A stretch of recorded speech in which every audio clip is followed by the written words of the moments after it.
quick update on the mascot. For those of you new to the lecture series, my daughter Chloe's been the mascot for quite a few of those seasons. But the mascot is 8 now. She's in 3rd grade. And so I'm trying to negotiate with her agent to try to get her to make an appearance here sometime during the season. But with bedtime and all, we couldn't get it tonight, but we will. But the exciting thing is she is now on a competitive soccer team. She had tryouts and everything, but it's a U9 team, so it's the first time, and she's got a lot to learn, but she's really enjoying it, and so am I. So we have to get her here. Also, for the next time, in the October 1st lecture, I'd like to invite everybody back. It's been quite a while since I've given a lecture, so I feel the pressure. And so I'm going to give a lecture on the history of higher education in Louisiana, which, even though it might not sound like it, is really a fascinating topic. So I'm going to invite you back for that one. For tonight's lecture, I'd like to go ahead and introduce Ron Chapman, who is our most prolific lecturer of the 12 seasons. And that's a good and bad thing, but usually a good thing, you know, Ron. And so he's going to talk about the history of St. Louis Cathedral, and I think it's going to be a great one. We have not done that before. But before I bring Ron on, I do want to note that today is Michelle Miner's birthday. Michelle's associate producer. Is Michelle in the audience? Stand up. She might have. All right. Anyway, let's give Michelle a hand. And I think she's going to be allowed to duck out a little bit early because it is her birthday. But if she's around, if you see her, please make sure you wish her a happy birthday. And she also gave a book reading earlier this evening for a book that she wrote. So please congratulate her on that. I don't know that one, how are you? It's great to see everybody. Let's give her a hand on that. It's great to see everybody back for our 12th season. So now I'd like to introduce Mr. Ron Chapman.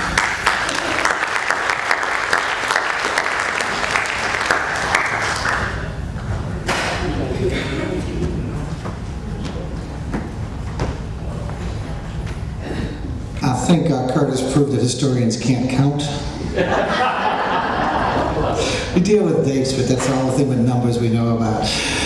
This lecture here is on the St. Louis Basilica, because it's been graduated. And we'll begin with the beginning, and we have to hope technology favors us. If not, Nick's back up there backing me up, and he may have to. There we go. Oh, went too far.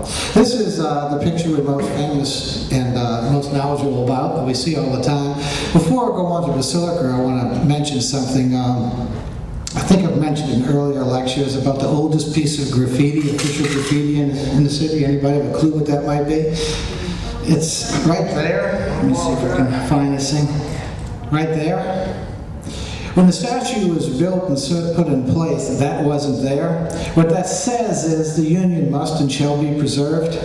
And when New Orleans fell to Union forces in April of 1862, General the Beast, or Spoons Butler, came here, and he had a stonemason carve that into the statue to remind the people in New Orleans that for you, the Civil War is over. So that's a piece of graffiti, so anytime you see that, just mention it to your friends, okay?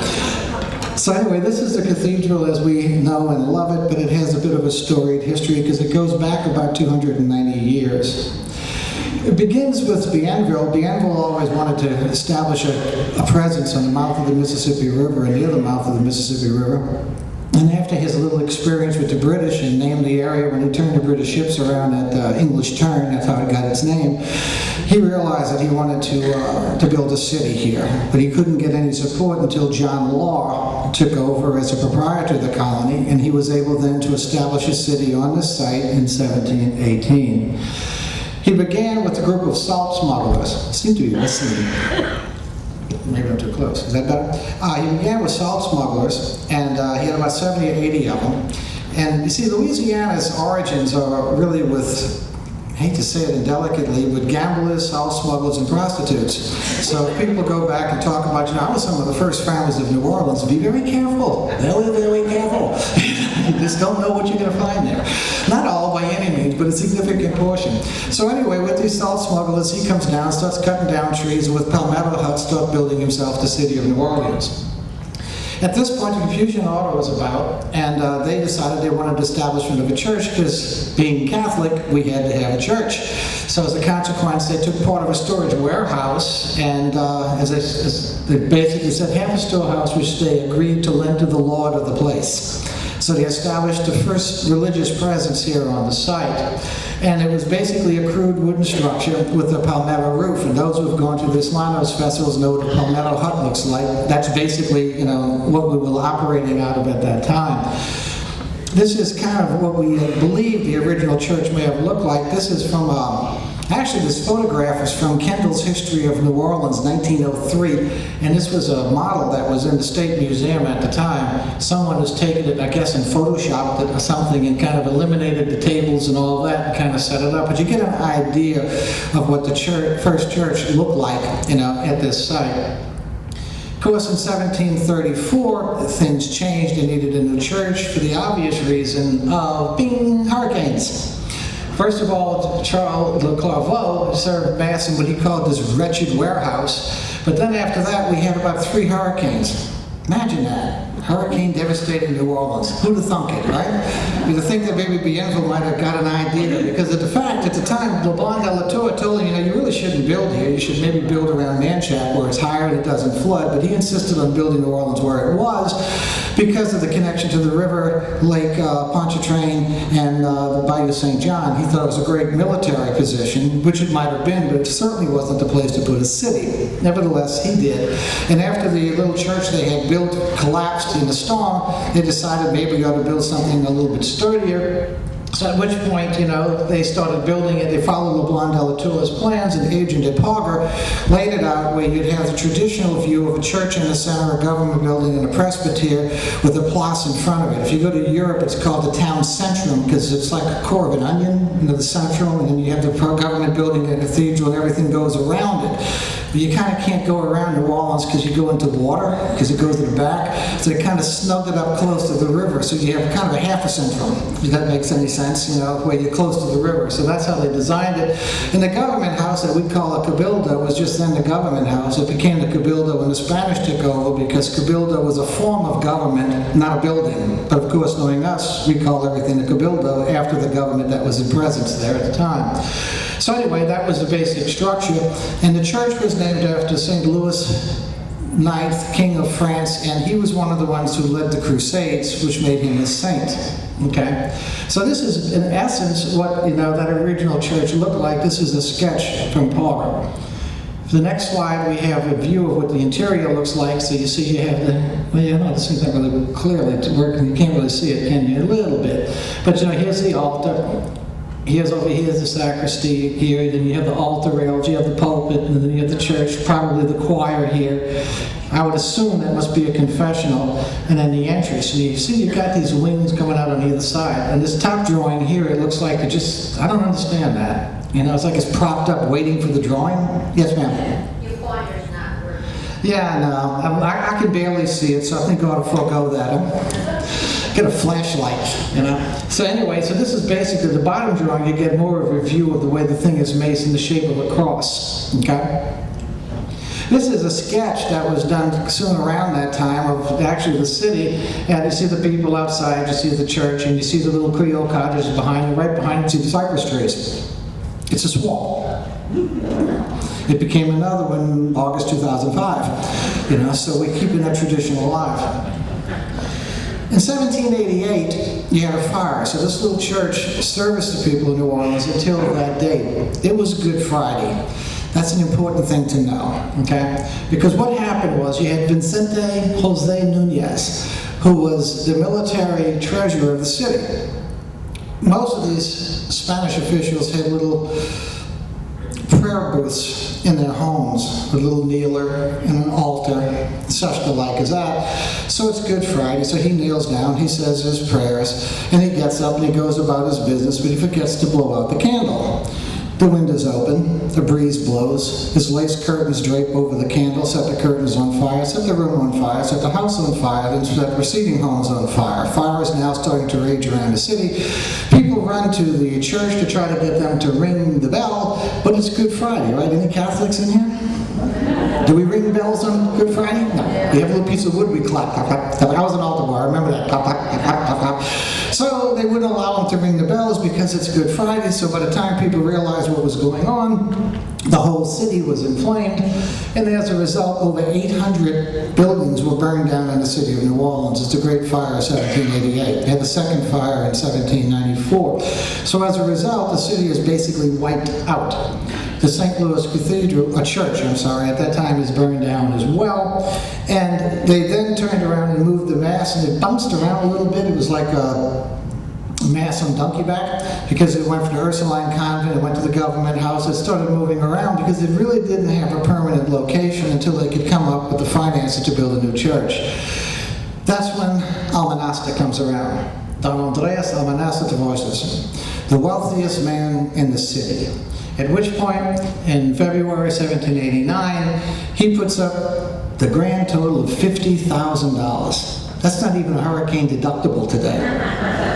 But that's what he puts up to start building the church, the new church. They used recycled bricks from the old cemetery. The cemetery was on St. Peter Street, and I'm just trying to imagine, how do you recycle bricks from a cemetery? There's got to be a backstory there somewhere, because I can't see recycling cemeteries under any circumstance. But apparently they did, and they started reconstructing the church. And on 1794, on Christmas Eve, Luis Cardenas turns around and he dedicates the new church. They have a procession from the Ursuline convent where the host had been kept. They come to the church and they dedicate the new church. Okay, so this is basically what we've got here. This is Roy's. He loved having portraits done of himself in all of his glory. And this is the church he put together. This is one of the original sketches, and you can see it's got squiggly lines across the top here. And if you look across the top, you have these three structures on either side. They got lines drawn through them. So you can see this is a kind of a sketch in progress, okay? Because when you get down to the church, you see you only have two, and have changed some of the looks of the church. You have the two tall towers, rounded cupolas, and no central tower. And then when you get here, you have a sketch that was done by an unknown artist, which shows what the church will look like with people walking around with the two buildings flanking it on either side, which he also financed and had built. So this is what the church looked like at about 1794. Celebration of 1815, perhaps one of the greatest celebrations you had, was the Battle of New Orleans. I mean, there was absolutely no hope that the Americans could win, because there were in excess of 14,000 British troops landing 7 miles from the city of New Orleans and advancing. You know the story. Jackson with a hodgepodge group of people. Everybody kind of threw in the towel, figured it was over with, and in a matter of actually 45 minutes, he won this splendid victory on the East Bank. Not so lucky on the West, different story. But anyway, when it was over with, they had this tremendous celebration where they decorated the entire Place d'Armes, because it wasn't Jackson Square then. That year they would rename it Jackson Square, and then they had a high mass in the cathedral where they sung Te Deum in honor of his great victory and thanking God for his intercession in saving the city of New Orleans. It was one of the grandest celebrations the city had ever seen, okay? Massive going on, so you've got that at Jackson Square. So then we go up to the 1820s. When we get to the 1820s, they start looking at a central tower. This is a curious picture. I've been trying to figure it out. It doesn't have an absolute date on it. You see basically around 1794. If you look at it, it's the original drawing, but somebody has sketched in a weird central tower on top of that thing. So apparently, that might have been a sketch. Somebody was saying, look, I want a central tower to look kind of something like this. Okay, so in the meantime, they're working that idea out. And so they're starting to look at improving the building. The building is starting to show some significant wear. It's been around since 1794, okay? So Jean Delacroix, a New Orleans clockmaker, is sent to Paris. They want to find a nice clock and a good bell. The city council finances a central tower to be built at that point, and the bell is selected and is given the name Victoria. So that's the name of the bell. Now there are 9 bells presently in the belfry, but one of them is the original Victoria. Okay? Then work say by Benjamin Latrobe just before he would die of yellow fever. All right? Following that, Francisco Zopari, the Italian paper, was commissioned to paint the entire interior for $1,855. Can you imagine? And we really don't know what he put in there, but it must have been magnificent, because all you have to do is just imagine these Italian artists were amazing. That just goes to show the price of inflation, you know? You couldn't get somebody with a roller or an Eric for actually going to do it for that price today, you know. And then they brought in this magnificent organ in 1829, okay? So this is kind of what the church looked like in 1842. So she's now got the central tower, which is very similar to that crude sketch you saw earlier, all right? And you see the clock in place and the bell tower. Here's another sketch that was done around the same 1842. This is a beautiful sketch. It almost looks like a photograph. At first it looked like, I said, is those automobiles? I said, wait a minute, this has got to be much later, but it couldn't be because obviously that structure. So that's just an incredibly lifelike, realistic sketch. Now, pencil. Then we have another sketch of Jackson Square for the New York Library in 1845. This picks up corners of the now Jackson Square. Okay. Here you have one of the later ones in 1849, and if you look at this one, you now have a cannon mounted. You still don't have a statue, even though it's named Jackson Square. You're not going to have that too much, a little bit later on, probably right around this time they start putting it up, but you can see the Presbyterian and Cabildo fairly clearly. This here is immediately before the renovation, and if you look at the thing, it's sketched in, but it's starting to show its age. Okay, so they start realizing it's getting old, the bricks are starting to crack. We do live on a water, soft ground here, the foundation issues are coming in, cracks are starting to appear. So what they do is in 1851, they commissioned Depoulinet and Sampson. Depoulinet is the architect, Sampson is the engineer and the contractor, to renovate the church.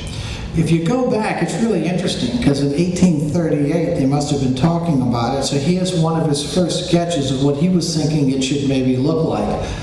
Almost looks like Notre Dame. Then he scraps it, and he comes up with this sketch here in 1839. Now, they don't like that, so they scrap it. So then he comes up with this sketch, which is pretty close to what we have now, where the towers on either side, the domes have been replaced with spires. But then you got this tremendous power going all the way up the top, and the brickwork stops, and then as it goes up near the top, it's all metal structure. That's how it was originally designed. Then you get the final drawing where they've kind of reduced the scale, and you're getting close to the dimensions that we have today, only the towers are wrought iron, as you see here, and I believe the two flanking ones ended up being wrought iron as well in the final analysis. This is in 1847. Now that they've decided what the church should look like, they begin the reconstruction, okay? What happens, 1849, it's 55 years old, it's showing its wear and tear. Remember, the bricks that we make it out of are made out of the mud of the Mississippi River. We don't really have any clay here. And if you notice in New Orleans, you always have the bricks, and it's covered with the stucco. The reason for that is because the elements will wash the bricks away because they're made out of mud. It's not there for looks, it's there for structural purposes. That's why it's kind of humorous when it breaks away. People say, oh no, you can't fix it. As historically, you're killing the bricks because you can see they're all eating away. They just can't take it. So it's the same with the structure of these bricks. They were really starting to show the wear and tear. Okay. Cracks begin to appear, so they begin hiring design, and they lay out, they got their final designs, they start working, they go into the interior, they do an analysis, and they start finding that the work's a little bit more than they thought it was. So then they start renegotiating their contract and begin the deconstruction, because they've closed the church off now and taking things down to try to see how they can repair it. While working, they started discovering other severe problems. And as they're working to try to uncover just exactly how bad these problems are, the entire central tower collapses, and most of the front of the church collapses. Well, of course, people are horrified. Whether it was due to their incompetency or the fact that the structure itself was that weak, it was like a house of cards. As soon as they moved one part, it came down. We'll never know. All we do know is the people in the church and the people in the city were horrified and angry and immediately fired both of these individuals for their complicity in the destruction of their fine church at this time. It's totally in ruins. So they're fired. The next one that comes on after the collapse, Alexander Sampson was hired to make repairs. He starts building the new front tower. He builds the building again, makes it larger, adds the galleries on either side that you have there, okay? Puts those in. He adds the choir loft to the back of the church. Then he has the 3 spires erected across the front, okay? But again, they're made out of wrought iron. Stanislas Fournier, his famous clockmaker, is sent to take what remains of the Eau Delacroix clock, repair it, and bring it back to have it placed in the front of the church once again. So that clock has a very rich history all of its own. In 1892, a new artist, Humbert, is to do the frescoes in the church, so the church is now once again repainted. I don't know what they paid him, but I'd love to know what the difference in price was. Wouldn't that be interesting to see? So now you get, in 1851, the church that we're familiar with, except the central spire being made out of wrought iron, okay? Here's another view. You can see these sketches are just absolutely beautiful. These were taken from the Historic New Orleans collection. And it's a variety of different artists from different places that perform these works of art, and the collection has them on their file. You can pick some of these up off the internet through the digital archive, which is a fun place to go anyway. This was an interior drawing, so you can kind of get some of the ideas of what the frescoes look like at that time. But it's starting to, this really is the cathedral we've all come to know and to love over the years. 1859, they decide that these open towers aren't really working, so they enclose them with slate. So now you have the slate spires that are coming up. This is now what the church looks like. The Jackson Square is in front of it. This is obviously not 1859, this is much later on, but you can see now how the church has been reconstructed to resemble what it is today. This is strange, and I haven't been able to find any more information on it. On April 25th, 1909, somebody put dynamite inside the church and set it off, blew out the galleries and all the windows. And I've never been able, and nor can I find in the records, who did it or why they did it. All we know is that it was severely damaged, and it was an anonymous benefactor who stepped forward, provided the money to redo the church, and within a year, on the following year, April, Easter Sunday, they had an opening mass where once again the church was open for people to come in and attend services. So that's an interesting episode taking place there. This is what the church looked like in 1917, so this would just be a few years after that event. Recent restorations, ever since then, there's been a lot of work done on the church as we go along.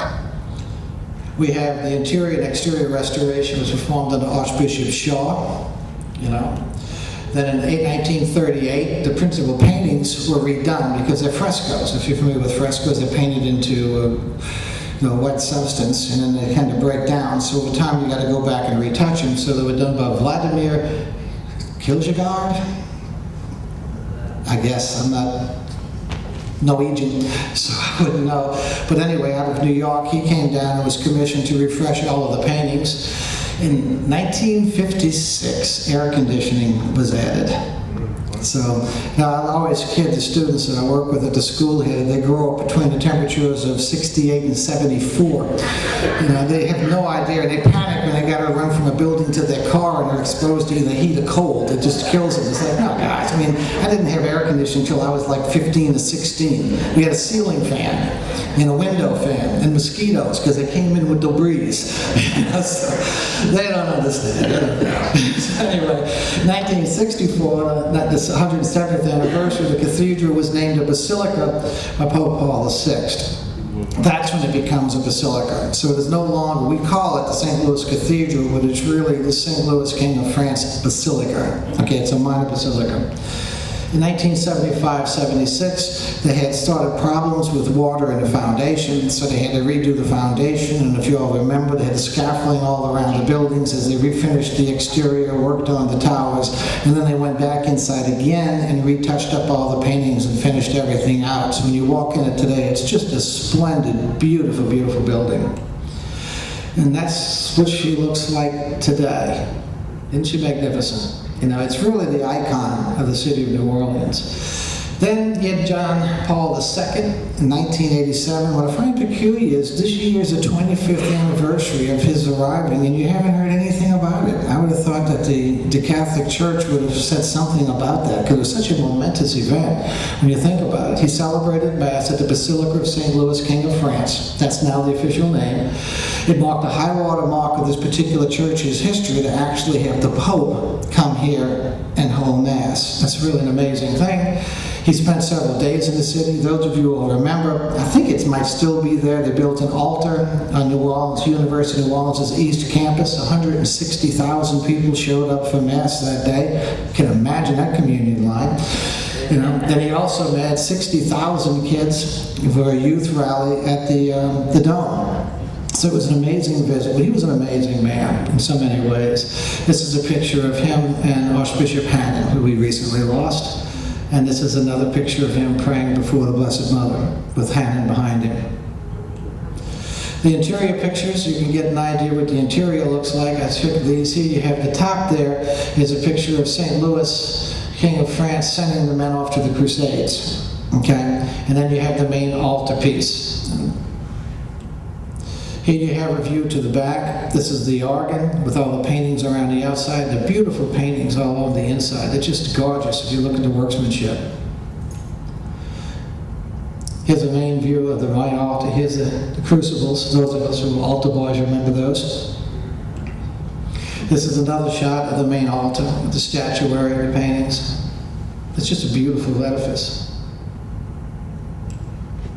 This is the altar on the side that the Pope was praying before, the Blessed Mother. This is a further view, giving an idea over the top in your window arrangement. You can see the arcs and arches. If you look in the shapes of the windows that form the basic structure, it's based on the arch, the old cathedral arch, which is really the Roman arch. It's the only structure that allows such open spaces like that. The more pressure you put on the arch, the stronger it becomes. It's kind of like an egg. A lot of people don't realize that. If you take an egg, top and bottom, and press it, it won't break. Don't turn it sideways because you'll have yolk all over you. But you press the top and bottom, it gets stronger as it goes. This is another view of the painting, some of the ceiling work. I can't imagine laying on your back on scaffolding and painting all of that meticulously by hand, but it's just beautiful work. It took quite some time to do it. This is a view of the galleries on the side. This is another shot, a closer shot of the organ. You can tell the time.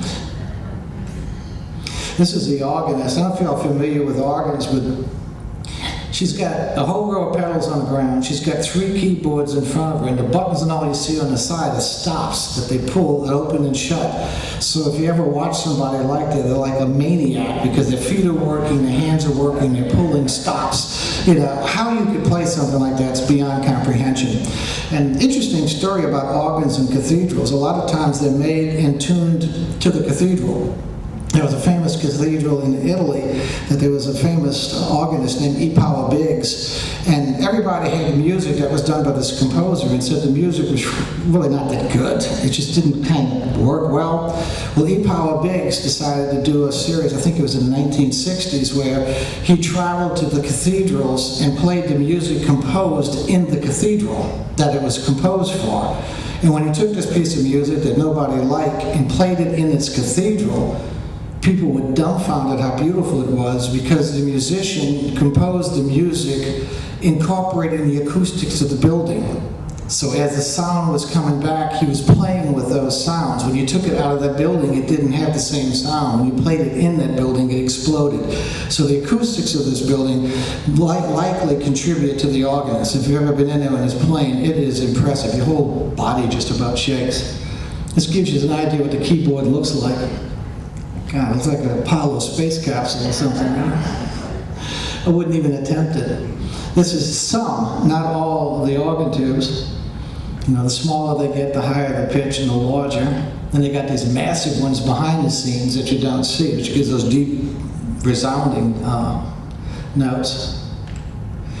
Then we have the stained glasses here. They're magnificent. And a friend of mine, Guy Fauché, he took a picture of one, and it was done in 1929, which makes some sense because you remember the windows were blown out in 1909. So it must have been a process of time where they accumulated new windows, and I haven't had a chance to study them intimately, but I would think that the Lips family, I don't know if you know Lips, Henry Lips, they've been doing stained glass work in the city here and from Europe in the family for 450 years.